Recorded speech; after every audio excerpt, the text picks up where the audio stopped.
Bismillahirrahmanirrahim. Assalamualaikum warahmatullahi ta'ala wabarakatuh. Nawaitul i'tikaf sunnatulillahi ta'ala. Alhamdulillahi rabbil alamin. Wassalatu wassalamu ala rasulina Muhammadin wa ala alihi wa sahbihi ajma'in. Allahumma aghnina bil ilmi wa zayyinna bil hilmi wa akrimna bit taqwa wa jammilna bil afiyati ya arhamar rahimin. Rabbi syrah li sadri wa yassir li amri wahlul 'uqdatam min lisani yafqahu qawli. Rabbi yassir wa la tu'assir wa tammim bil khair wa bika nasta'in. Wa la hawla wa la quwwata illa billahil 'aliyyil 'azim. Alhamdulillah. Tuan-tuan dan puan dirahmati Allah Subhanahu wa taala. Kita berada dalam pengajian tafsirul Quran dalam suratul Mulk, sambungan kita yang sebelum ini. Kita lihat dalam suratul Mulk pada ayat yang ke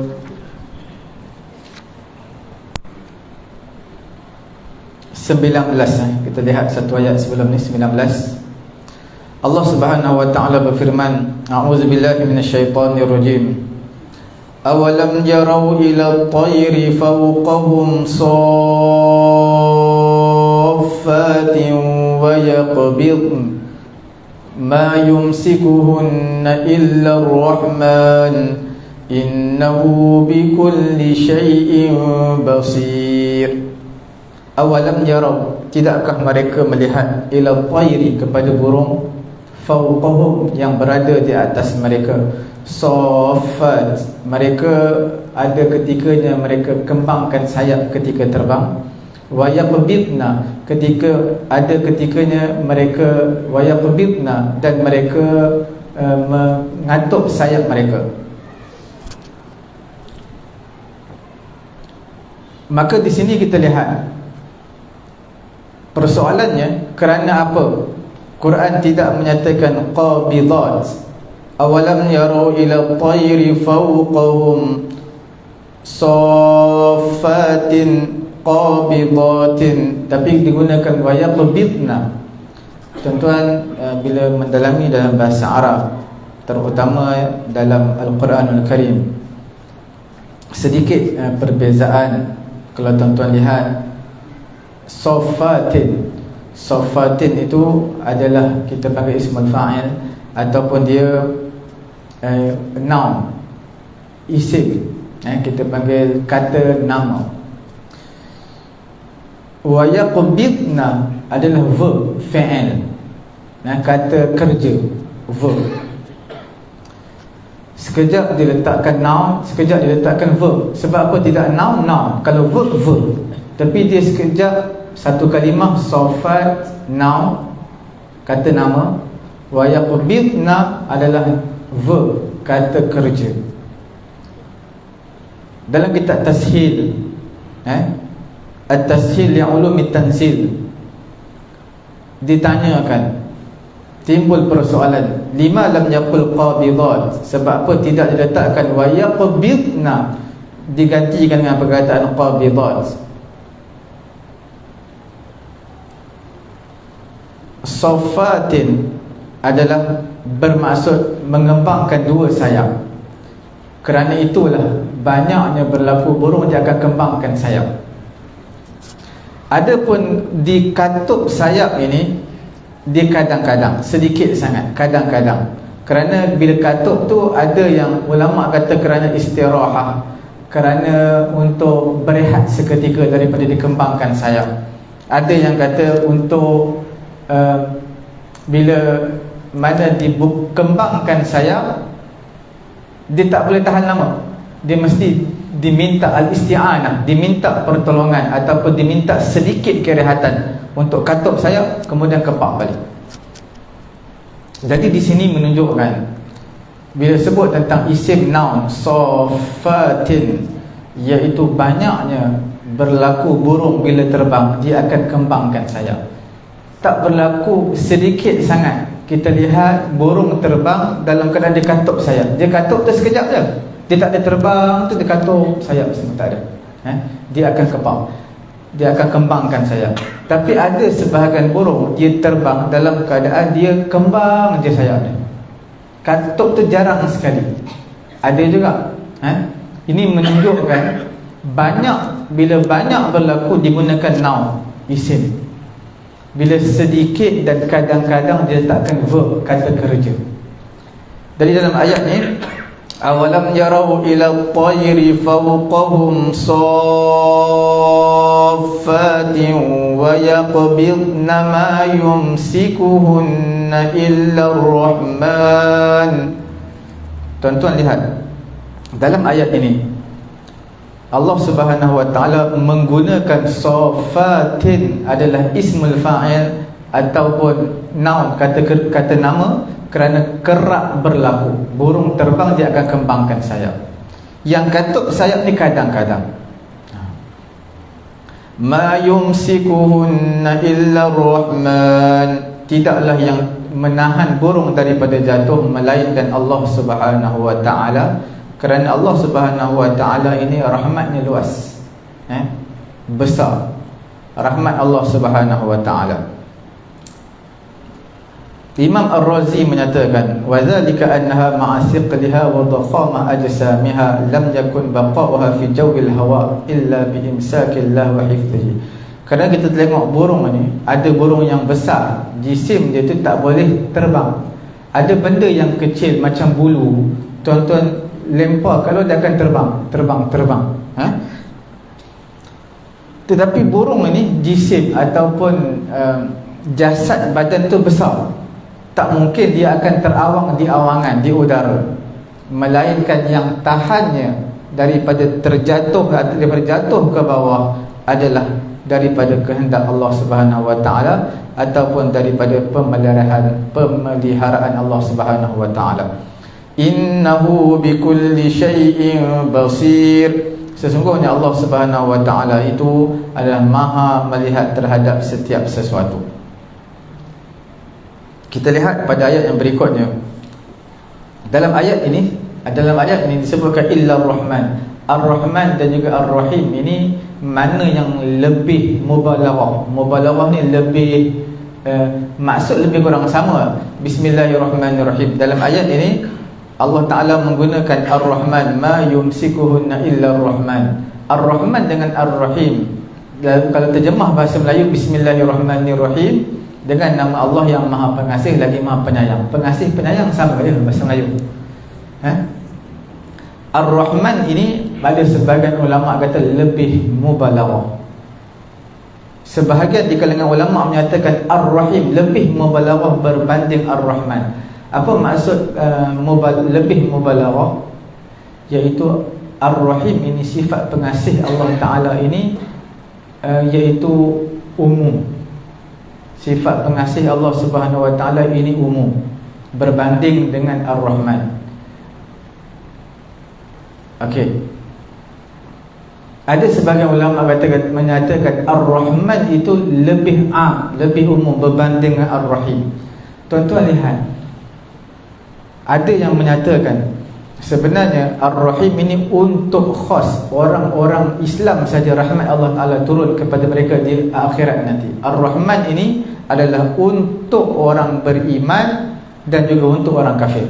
Orang kafir hidup senang lenang di dunia ini, boleh makan apa saja, hidup sihat tak sakit-sakit.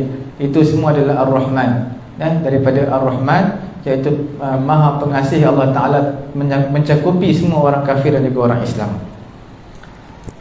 Ar-Rahman ini ulama kata tengok, kalau Ar-Rahim ada berapa huruf? Tuan-tuan lihat Ar-Rahim, Ra, Ha, Ya, Mim, 4 huruf. Rahman, Ra, Ha, Mim, Alif, Nun, 5 huruf. Sudah pastilah bila ada penambahan hurufnya banyak, maka maknanya lebih berbanding huruf yang sedikit. Itu dalam bahasa Arab. Ziyadatul harfi dalalah ala ziyadatul ma'na. Okey. Kemudian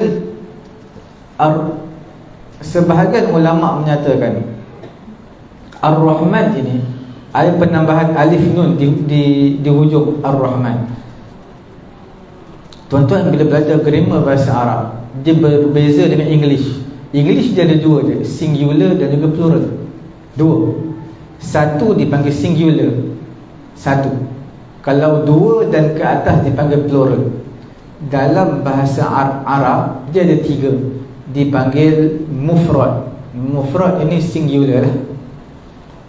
Dalam bahasa Inggeris plural itu jamak, tapi ada satu tengah-tengah dipanggil angka dua. Dua orang, dua benda, dipanggil tasniah, dua. Dan tasniah ini diletakkan alif nun di hujung. Kalau Zaidun, Zaidani, dua orang Zaid. Kalau imam, imamun. Kalau dua orang imam, imamani, dua orang imam. Jadi Ar-Rahman, alif nun menunjukkan seolah-olah dua, bukan bilangan yang banyak. Bila sebut tentang Rahim, ada beberapa wazan ataupun beberapa format dalam bahasa Arab yang atas kalimah fa'il rahim itu adalah jamak plural, maka dia lebih mubalaghah. Okey, tuan-tuan lihat pada ayat yang berikutnya. Amman hadzal ladzi huwa jundul lakum yansurukum min dunir rahman inil kafiruna illa fi ghurur. Siapakah? Amman hadzal ladzi huwa jundul lakum, siapakah yang mampu untuk menolak daripada kamu, menolak azab Allah Subhanahu wa ta'ala? Siapa pembantu-pembantu kamu? Siapa tentera-tentera kamu? Ibnu Abbas menyatakan, man yansurukum minni in aradtu azabakum, siapa yang dapat bantu kamu untuk halang azab aku turun kepada kamu. Inil kafiruna illa fi ghurur, tiadalah orang kafir dalam i'tiqad mereka bahawasanya Tuhan mereka memberi manfaat, memberi mudarat. Tiadalah mereka ni melahirkan dalam kejahilan yang sangat besar, kesesatan yang sangat nyata. Illa fi ghurur, melainkan mereka ditipu daya. Sangkaan mereka je Tuhan mereka beri manfaat, Tuhan mereka selesaikan masalah mereka. Sebenarnya tidak, sebenarnya mereka tertipu. Itu di makna ghurur. Dalam ayat ini seolah-olah Allah Subhanahu wa ta'ala nak memberi teguran kepada orang-orang kafir, iaitu yang menyengutukan Allah Subhanahu wa ta'ala, yang menyatakan Allah bersama dengan Allah ada kuasa seperti Allah ta'ala, iaitu Tuhan-Tuhan berhala-berhala mereka. Dalam ayat ini nak memberitahu kepada mereka tidak ada siapa yang dapat menghalang mereka sekiranya azab Allah Subhanahu wa ta'ala turun kepada mereka. Kemudian pada ayat yang berikutnya, amman hadzal ladzi yarzuqukum in amsaka rizqahu bal lajju fi 'utuwin wa nufur. Amman hadzal ladzi yarzuqukum, siapakah yang memberi kepada kamu rezeki selain daripada Allah Ta'ala? Siapa dia? Sekiranya Allah Subhanahu wa ta'ala menghalang rezeki tersebut daripada kamu. Dua ayat ini ditujukan, ditujukan kepada orang-orang kafir. Nampak macam soalan, tapi soalan ini dipanggil istifham inkar, iaitu bukan nak suruh jawab, tapi soalan ini soalan yang berbentuk ingkar. Allah Ta'ala ataupun soalan berbentuk mencela, membentuk ancaman. Ballajju fi utuwin wa nufur, bahkan mereka telah tenggelam berterusan di dalam utuwin, dalam pelampauan, wa nufur, dan juga mereka lari daripada kebenaran, jauh daripada kebenaran. Dalam ayat ini Allah Subhanahu wa ta'ala nak menyatakan kepada kita, nak membatalkan dua perkara orang-orang kafir pada i'tiqad mereka, iaitu mereka nak membatalkan dua i'tiqad, iaitu i'tiqad mereka yang menyatakan rezeki ini adalah daripada Tuhan mereka, manfaat mudarat daripada Tuhan mereka. Yang keduanya adalah azab adalah bala daripada Tuhan mereka juga. Bila mereka takut, mereka minta berlindung kepada Tuhan mereka, sebab mereka menyangka Tuhan mereka lah memberi kemudaratan, memberi manfaat.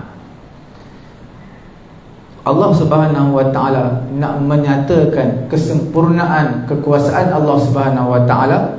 Allah Ta'ala lepas didatangkan ayat ke-19, awalam yarau ila at-tayri fawqahum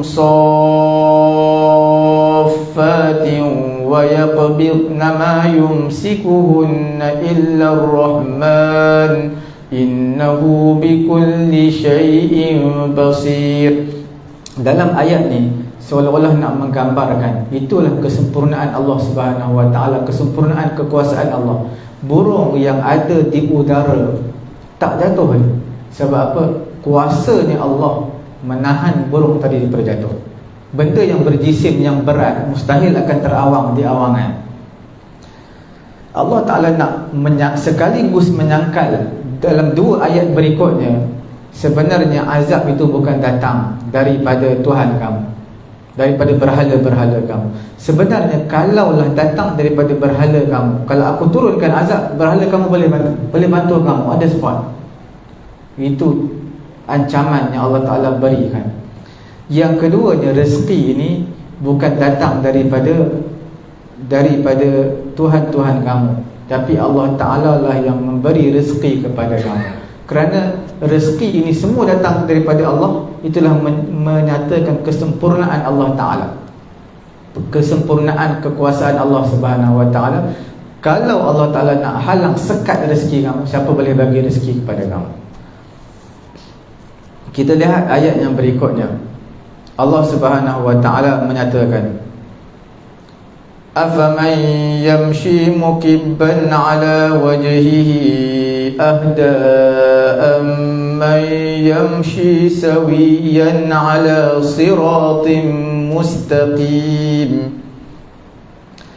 Allah Ta'ala banyak dalam Quran, Allah Ta'ala memberi perumpamaan. Tujuan perumpamaan ni supaya contoh paling mudah, dipanggil sebagai metafora. Metafora banyak dalam Quran. Allah Ta'ala beri perumpamaan seperti ini, seperti ini. Beri perumpamaan nyamuk, beri perumpamaan lalat. Kakak benda-benda yang remeh macam ni Quran datang, ya, sebagai satu metafora kepada manusia. Oh, mudah lihat, benda yang kecil macam ni pun manusia tak dapat ciptakan. Contoh dalam suratul Hajj, Allah Ta'ala beri contoh lalat. Ya ayyuhan nasu duriba mathalun fastami'u lah innal ladhina tad'una min dunillahi lan yakhluqu dhubaban walau ijtama'u lah wa in yaslubhumudh dhubabu shay'an la yastanqidhuhu min dha'fa at-talib wal matlub. Allah Ta'ala beri, sebab apa Allah Ta'ala beri contoh zubab, lalat? Kerana lalat ini, kalau walaupun dia benda yang kecil, benda yang hina kecil, kalau manusia berkumpul pun, innal ladhina tad'una min dunillahi la yakhluqu dhubaban walau ijtama'u lah. Kamu kumpulkan berhala-berhala kamu, suruh cipta lalat, tak mampu, tak boleh nak cipta lalat. La yakhluqu dhubaban walau ijtama'u lah. Wa in yaslubuhumuz dhubab syai'an la yastanqidhuhu min. Kalau lalat hinggap dihitung berhala pun, berhala tak boleh nak tepis, dia tak boleh gerak. Itu nak bagi tahu hinanya Tuhan yang kamu sembah, berhala yang kamu sembah.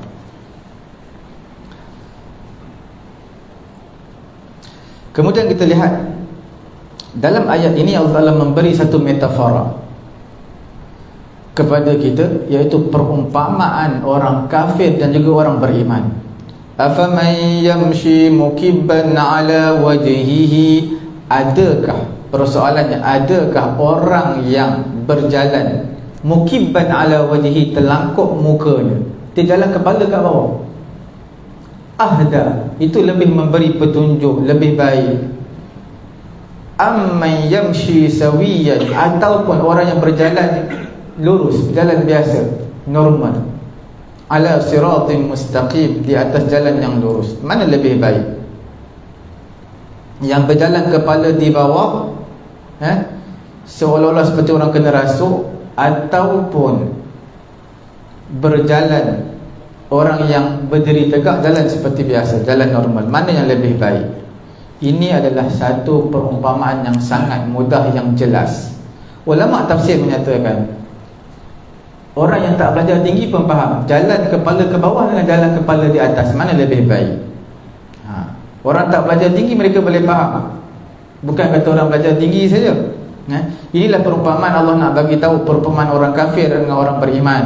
Orang kafir ini seperti orang buta yang berjalan, tak nampak hidayah, kadang-kadang terjatuh, kepala jatuh ke bawah. Berbeza dengan orang-orang yang mendapat hidayah, mereka sentiasa berjalan di atas landasan yang betul, tidak terhuyung-hayang. Ada ulama mengatakan dua perumpamaan inilah perumpamaan keduanya fid dunya wa kadzalika yakunu haluhuma fil akhirah.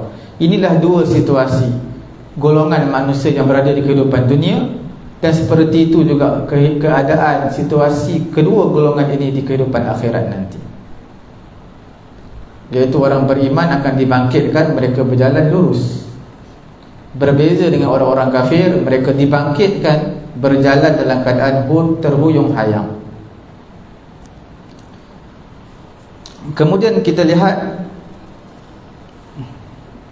ayat yang berikutnya. Allah Ta'ala bagi tahu, qul huwallazi ansha'akum wa ja'ala lakumus sam'a wal absara wal af'idata qalilan ma tashkurun. Katakan wahai Muhammad kepada mereka, huwallazi ansha'akum, Allah Ta'ala yang menciptakan kamu daripada tiada kepada ada. Asal kita tak ada, tiba-tiba ada di kehidupan dunia. Wa ja'ala lakumus sam'a, Allah Ta'ala menjadikan untuk kamu as-sam'a, pendengaran, wal absar, penglihatan, wal af'idah, dan juga Allah Ta'ala menjadikan kamu hati-hati. Ada telinga untuk dengar, ada mata untuk melihat, ada hati untuk berfikir. Jadi Allah Subhanahu wa Ta'ala menyatakan nikmat, beberapa nikmat yang Allah Ta'ala berikan kepada manusia, iaitu pendengaran, penglihatan, dan juga akal ataupun hati. Dikhususkan tiga anggota ini, pendengaran, penglihatan, dan juga hati ataupun akal. Kerana itulah adatul ilmi wal faham. Manusia tak ada tiga ni, mereka tak faham, tak ada knowledge, mereka tak ada ilmu dan tak boleh faham. Tiga ni antara saluran yang penting untuk kita memahami sesuatu ilmu, untuk kita faham sesuatu ilmu. Tuan-tuan bayangkan kalau ada tak dapat lihat, nak dapat terima ilmu tu melalui pendengaran sahaja, agak sukar. Ada yang tak boleh dengar, boleh melihat saja, untuk terima ilmu itu agak sukar. Akal ni memang kena ada. Kalau tak ada akal, tak ada hati, tak ada akal, gila lah. Jadi tiga saluran ini, panca indera ini adalah antara yang terpenting, ataupun antara alat ataupun satu wasilah perantaraan yang penting untuk mendapatkan sesuatu knowledge ataupun ilmu, dan juga untuk memahami sesuatu bidang. Allah Subhanahu wa Ta'ala menyatakan yang pertama as-sam'a, pendengaran. Yang kedua baru penglihatan. Sebab apa diletakkan penglihatan, diletakkan pendengaran dahulu berbanding penglihatan. Ini menunjukkan saluran mendengar itu lebih penting berbanding melihat. Mendengar itu lebih penting daripada melihat. Tuan-tuan lihat, berapa orang yang tak boleh lihat. Dia tak boleh lihat tapi dia boleh dengar. Dia buta mata, dia tak boleh lihat, tapi berapa ramai yang dah hafal Quran dengan sebab matanya buta. Bahkan dia antara orang yang tergolong di kalangan orang-orang yang mengingati Al-Quran lebih hebat berbanding orang-orang yang tidak buta. Saya dahulunya waktu kecil, waktu zaman awal-awal 20-an dululah, ataupun sebelum nak masuk 20-an tu, ada masuk pertandingan hafazan Quran di negeri Kedah. Saya dapat nombor 2. Nombor 1 dapat oleh orang buta. Makna orang buta mengatasi kita dalam bab apa? Dalam bab hafalan Al-Quran. Okey. Tetapi tuan-tuan jarang dengar orang yang peka tapi dia boleh melihat yang hafal Quran. Jarang dengar. Dan mungkin tahap kita katakan jarang sangatlah dengar. Kalau ada pun mungkinlah dalam kelompok yang amat sedikit. Dia mata boleh lihat tapi telinga tak boleh dengar. Sebab apa? Bila pakak ni telinga tak boleh dengar ni, selalu package sekali dengan bisu. Macam ni orang bisu dia, kita boleh tahu dia hafal Quran ke tak, kita tak boleh dengar. Melainkan guru yang semak dia kena bisu juga, dia guna bahasa isyarat. Dan diutamakan pendengaran ini berbanding penglihatan. Ulama menyatakan bila kita berada di perut ibu kita, Allah Ta'ala akan menciptakan pendengaran dahulu berbanding penglihatan. Okey. Qalilan ma tashkurun, sedikit sangat kamu bersyukur kepada Allah Subhanahu Wa Ta'ala di atas nikmat-nikmat ini. Kamu pendengaran ada, penglihatan ada, akal ada, tapi mensyukuri nikmat-nikmat ini amat sedikit. Allah Ta'ala menyatakan dalam Quran. Kemudian Allah Ta'ala menyatakan ayat berikutnya, qul huwallazi dzara'akum fil ardi wa ilaihi tuhsyarun. Katakan wahai Muhammad, Allah Ta'ala lah yang membiarkan kamu, yang mengembangkan kamu, iaitu yang menyebarkan atau memperbanyakkan keturunan kamu di permukaan bumi, di dunia ini. Wa ilaihi tuhsyarun, dan kepada Allah lah kamu semua akan dikembalikan.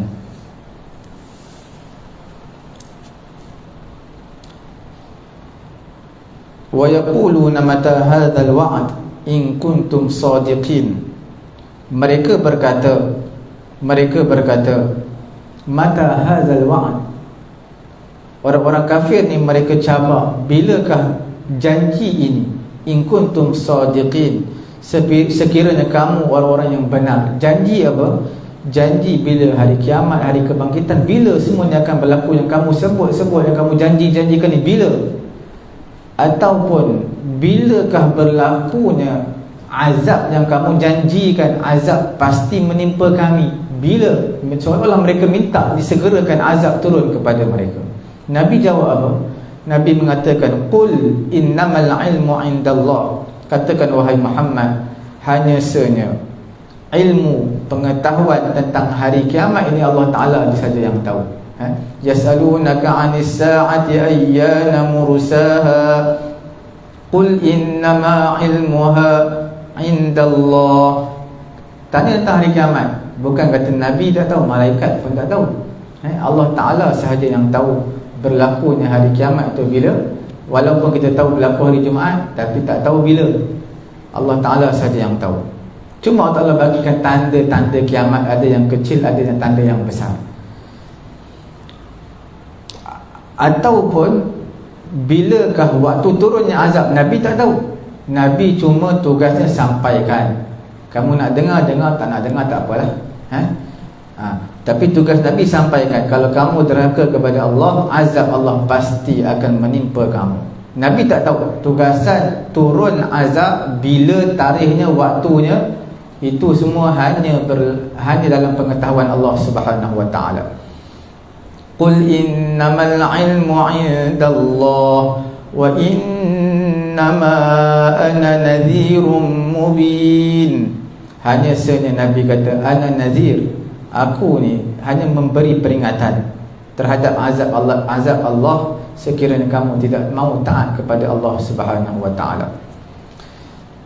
Kemudian pada ayat yang berikutnya Allah Ta'ala beritahu tentang situasi orang-orang musyrikin pada hari yang mereka bermasam muka, berkerut dahi. Sebab betul mereka kata, bila wa yaquluna mata hadzal wa'd, bila berlakunya azab Allah Ta'ala, bila nak turun ni? Allah Ta'ala kata falamma ra'awhu zulfa, bila mana mereka melihat azab Allah Subhanahu wa Ta'ala qariban minhum, dekat sangat kepada mereka, ataupun mereka dah dekat, melihat dekat sangat hari kiamat, si'at wujuhul ladzina kafaru, maka telah hitamlah wajah orang-orang kafir. Maksud hitam ni maksud berkerut ataupun masam muka mereka, nampak kegusaran pada muka mereka. Wa qila hadzal ladzi kuntum bihi tad'un, maka dikatakan kepada mereka hadzal ladzi kuntum bihi tad'un, inilah janji yang dahulu kamu tad'un, kamu dakwakan. Inilah janji yang dahulunya, orang yang sebelum ini Nabi janjikan kepada mereka, kalau mereka derhaka kepada Allah, turun azab Allah. Inilah dia dah turun kepada kamu, dah dekat sangat. Ayat ini malaikat berkata kepada mereka hadzal ladzi kuntum bihi tad'un, adalah sebagai taubih, satu celaan, satu penghinaan kepada mereka kerana mereka cuba cabar azab Allah Subhanahu wa Ta'ala di kehidupan dunia. Allah Ta'ala bagi betul-betul kepada mereka. Antara tiga azab yang Allah Ta'ala segerakan, salah satu daripadanya adalah azab mereka yang derhaka kepada kedua ibu bapa. Itu antara salah satu daripada tiga azab yang disegerakan di kehidupan dunia. Dan salah satu lagi, yang keduanya adalah yang berbuat zalim kepada mazlum, orang yang dizalimi, doa mereka dimustajabkan dan dikabulkan di kehidupan dunia lagi. Kita lihat dalam ayat ini, kalaulah ayat ini untuk hari kiamat, mereka tanya bila berlaku hari kiamat, Quran menggunakan dalam ayat ini falamma ra'awhu zulfa. Ra'aw ni adalah fi'il madhi, past tense, fi'il madhi. Fi'il madhi ni untuk perkara yang telah lalu, past tense, perkara yang telah lepas. Tapi dalam konsep bahasa Arab, dalam penggunaan Quran, dia bukan satu perkara yang menipu kita, tak berlaku lagi tapi dah sebut fi'il madhi, bukan. Itu dipanggil sebagai tahaqqukul wuqu', perkara yang pasti berlaku. Bila pasti berlaku, Quran letak fi'il madhi ataupun past tense, walaupun tak berlaku, benda itu confirm akan berlaku.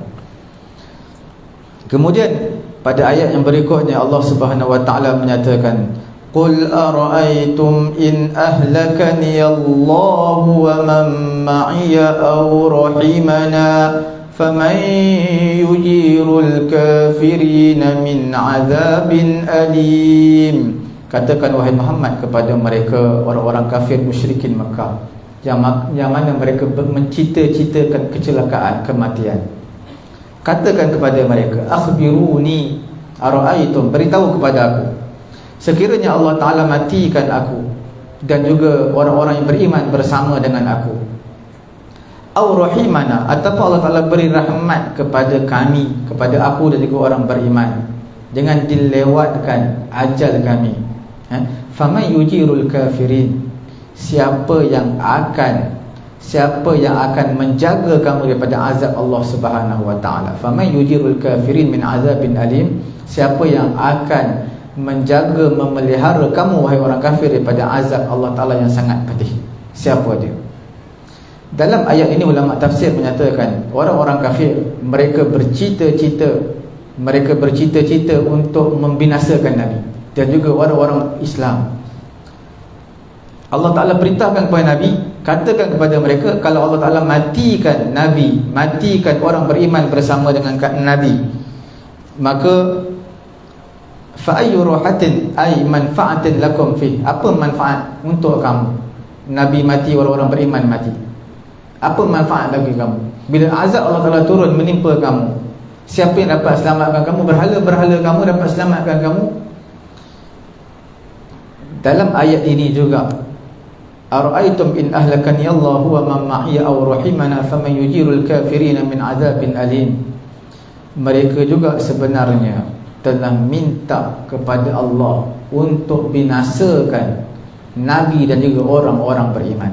Tuan-tuan bayangkan, Nabi ini mereka nak selamatkan orang-orang kafir daripada kena azab Allah. orang-orang kafir, mereka doakan, wahai Allah binasakan Muhammad, wahai Allah binasakan orang bersama Muhammad. Ini masalah orang yang jahil dan tenggelam dalam kejahilan, dan mereka tak tahu diri mereka jahil. Mereka tak tahu diri mereka itu salah. Nabi ini nak selamatkan mereka, tapi mereka doa kebinasaan untuk Nabi. Ini pada zaman kita sekarang ni pun banyak berlaku. Tuan-tuan bawa kenderaan, horn, orang depan tu salah, dia masuk line, sepatutnya line dia belah kiri, dia masuk belah kanan. Kita horn, dia horn kita balik, seolah-olah nak bagi tahu sebab apa horn, bukan salah aku. Jadi dia pun tak tahu salah dia. Okey. Qul huwar rahmanu amanna bihi wa alaihi tawakkalna. Katakan wahai Muhammad, dialah Allah Ta'ala, kami beriman. Dalam bahasa Arab ini, tuan-tuan selalu baca dalam struktur uslub bahasa Arab. Kalau kita belajar dalam English, dia ada susunan dia, subject, verb, object. Subject, verb, object, itu biasalah. Tuan-tuan belajar dalam bahasa Inggeris. Dalam bahasa Arab, dia ada terbalikkan. Dia terbalikkan objek, verb, subjek. Dia terbalikkan. Bila tuan-tuan selalu baca dalam Al-Fatihah. Dalam Al-Fatihah tuan-tuan baca Alhamdulillahi Rabbil Alamin Ar-Rahmanir Rahim Maliki Yawmiddin. Kemudian tuan-tuan baca apa? Iyyaka na'budu wa iyyaka nasta'in. Sebab apa tuan-tuan baca iyyaka na'budu wa iyyaka nasta'in? Kepada kamu kami minta tolong. Ayat yang betulnya subjek, verb, objek. Kita panggil kata nama, kemudian kata apa, kerja, kemudian baru kata nama lain pula. Sepatutnya apa? Nasta'inuka, iyyaka na'budu wa iyyaka nasta'in, iaitu na'buduka wa nasta'inuka. Itu ayat pendek lah. Kalau terjemah bahasa Melayu panjang. Dalam bahasa Arab sikit je. Na'buduka wa nasta'inuka, iaitu kami sembah kamu dan kami minta pertolongan kepada kamu. Tapi bila uslub strukturnya berubah, makna jadi berubah. Iyyaka na'budu wa iyyaka nasta'in. Hanya kepada kamu kami sembah, hanya kepada kamu kami minta pertolongan. Apa maksudnya? Terjemah hanya itu bermaksud kepada kamulah kami sembah, tak ada Tuhan lain yang kami sembah. Kepada kamulah saja kami minta pertolongan, kami tak minta pertolongan kepada Tuhan yang lain. Itu perbezaan uslub struktur dalam bahasa Arab. Bila mana subjek, verb, objek dikedepankan, verb diletakkan di verb sepatutnya berada di hadapan, diletakkan di belakang. Itu bermaksud hanya kepada dia sahaja, tidak kepada yang lain. Sama juga pada ayat ni. Kalau tuan-tuan lihat pada dalam suratul Mulk, Allah Ta'ala menyatakan Qul huwar rahmanu amanna bihi wa alaihi tawakkalna. Ayat asalnya macam mana? Ayat asalnya untuk terjemah mudah, iaitu Qul amanna bih, Qul amanna bih tawakkalna alaih. Tapi dia ubah. Bila ubah kita terjemah pun jadi pening. Bila terjemah pun jadi pening. Sebenarnya terjemah macam biasa saja, tapi mengandungi dalam ayat itu hanya kepada kamu wahai Allah kami sembah. Okey.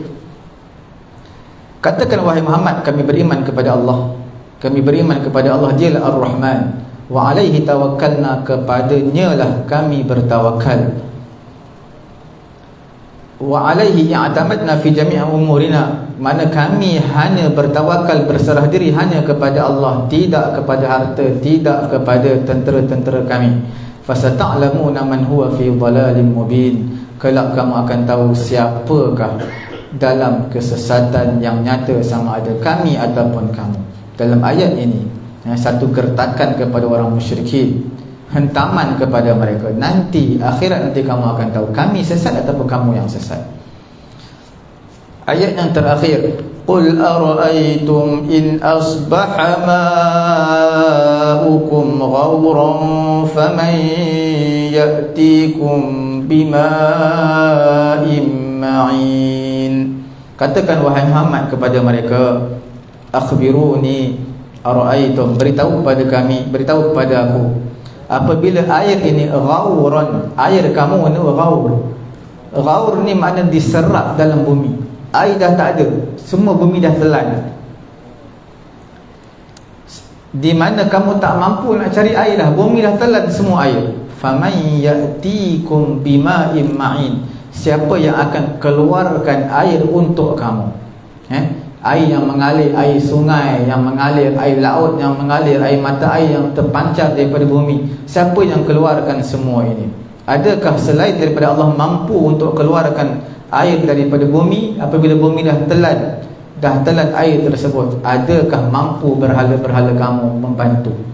Adakah kamu mampu untuk mencari kapak, cangkul, korek balik di bawah bumi, di bawah tanah ada air? Mampu tak untuk kamu keluarkan air tersebut? Sudah pasti tidak mampu. Yang mengeluarkan hanyalah Allah Subhanahu wa ta'ala. Jadi tuan-tuan, kita telah selesai dalam membincangkan dalam tafsir suratul Mulk. Kita lihat kesimpulan daripada perbincangan kita pada hari ini. Dua ayat, ayat ke-20 ke-21 tadi menggambarkan kepada kita tidak ada yang dapat menolong kamu daripada azab Allah melainkan hanya Allah Ta'ala. Tidak ada yang dapat memberi rezeki kepada kamu melainkan Allah Subhanahu wa ta'ala. Kemudian tuan-tuan, kalau tuan-tuan lihat, kita boleh mengambil beberapa pengajaran daripada ayat yang kita bacakan sebentar tadi. Tidak ada sesiapa yang dapat memberi pertolongan, tidak ada sesiapa yang mendapat memberi rezeki, tak kiralah kepada orang beriman, kepada orang-orang kafir. Hakikatnya semua ini hanya datang daripada Allah Subhanahu wa ta'ala. Siapa yang menyangka rezeki daripada usaha titik peluh dia, kerja dia, daripada usaha dia sendiri, maka ingatlah dia sebenarnya berada dalam kesesatan yang sangat jauh. Sebab itu dalam hadis menyatakan orang kaya ni tidak diberi pertolongan melainkan orang miskin. Sebab apa mereka kaya? Kerana adanya orang miskin. Kalau mereka memperolehi kekayaan yang mereka ada sekarang disebabkan adanya orang miskin ini. Pengajaran yang kedua yang kita boleh ambil, iaitu perumpamaan orang kafir yang kita bagi tahu tadi, yang mana berjalan kepalanya di bawah, terhuyung hayang, tidak seperti orang-orang beriman yang berjalannya lurus, tidak ke kanan dan ke kiri. Sudah pasti mereka orang berjalan normal, orang yang berjalan lurus ini lebih mendapat hidayat berbanding orang-orang kafir. Kemudiannya, yang ketiganya, iaitu nak beritahu tentang bukti kekuasaan Allah Subhanahu wa ta'ala. Bukti kekuasaan Allah Ta'ala iaitu Allah Subhanahu wa ta'ala dia mampu untuk tahan burung daripada jatuh daripada atas ke bawah. Sudah pastilah kamu ada akal, kamu ada penglihatan, pendengaran, fikir bagaimana kamu daripada hina setitis air mani, kamu menjadi orang yang hebat. Orang lain ribuan orang, ratusan orang boleh hormat kamu, boleh angkat kamu, disebabkan kamu dahulu tidak ada apa-apa. Kamu dulu kecilnya adalah ibu bapa kamu yang suapkan kamu. Akhir sekali bila kamu besar, kamu diberi penglihatan, akal, fikiran dan diberi pendengaran, kamu tak dapat gunakan dengan sebaik yang mungkin. Kemudian pengajaran yang berikutnya, yang keempat, manusia ini secara ghalib kebiasaannya mereka tidak syukur terhadap nikmat Allah dengan menggunakan tiga anggota yang penting tadi, akal, pendengaran dan juga penglihatan. Allah Ta'ala ciptakan tiga perkara ini adalah untuk digunakan dengan sebaik yang mungkin. Tapi secara ghalib kebiasaannya manusia, biasalah bila mana dia susah dia akan ingat, bila dah senang ini selalunya itu yang berlaku, mereka akan lupa. Perkara yang kelima iaitu talibul kufar ba'da takhwifihim bi'azabillah, iaitu orang kafir berani mencabar Allah Ta'ala dengan turunkan azab segera mereka minta di kehidupan dunia. Dan jawapan perkara yang keenam kita boleh mengambil pengajaran jawapan yang Nabi beri adalah mudah. Qul innamal ilmu indallah. Perkara yang kamu minta ini bukan ada di sisi aku, itu ilmu yang ada di sisi Allah Ta'ala. Aku hanya menyampaikan sahaja kepada kamu. Seperti mana Imam Malik pernah ditanyakan pelbagai soalan, Imam Malik hanya jawab 1-2 soalan, dan yang lain dia menyatakan aku tak tahu. Aku tak tahu, dan tak tahu itu adalah satu ilmu sebenarnya. Tapi tuan-tuan kena usahalah. Bukan ustaz setiap kali diberi satu tajuk kuliah, cerita-cerita, orang tanya tak tahu, saya tak tahu, saya tak tahu, saya tak tahu. Kena usahalah. Sebenarnya tuan-tuan, dalam handset tuan-tuan, dalam Google, semua ilmu ada dalam tu. Semua knowledge, tak kira ilmu agama, ilmu baiki kereta, nak buat apa-apa, semua ada dalam tu. Yang baik, yang tak baik, semua ada dalam tu. Cuma yang kita belajar di universiti, belajar di sekolah adalah guru ni sebagai pemudah cara. Kalau guru pun masuk dalam kelas, pelajar yang baca, pelajar yang faham sendiri apa function guru, apa function tugasan guru. Sebab ilmu ni semua ada dalam ni. Tuan-tuan saya salah sampaikan pada malam ni, sampai perkara yang pelik. Tuan-tuan cek Google, tengok, ustaz ni sampai pelik ni. Tuan-tuan lebih tahu daripada saya. Fakta tuan-tuan, ustaz cakap lain ni. Okey. Jadi itulah kesimpulan daripada perbincangan kita pada malam ini. Semoga Allah Ta'ala memberi kefahaman kepada saya, kepada tuan-tuan, iaitu Allah Ta'ala sebenarnya berasal daripada burung tadi. Allah Ta'ala menyempurnakan kekuasaan Allah Ta'ala, nak bagi tahu rezeki, azab semua daripada Allah. Dan kamu daripada tak ada, aku akan matikan kamu, aku akan kumpulkan kamu semua di akhirat nanti. Itu semua adalah tanda-tanda kekuasaan Allah Ta'ala. Ya Allah Ta'ala nak bagi tahu kepada kita, Allah Ta'ala mampu untuk melakukan perkara ini di akhirat nanti. Semoga Allah Ta'ala memberi kefahaman kepada saya dan juga tuan-tuan. Ada apa-apa soalan tak?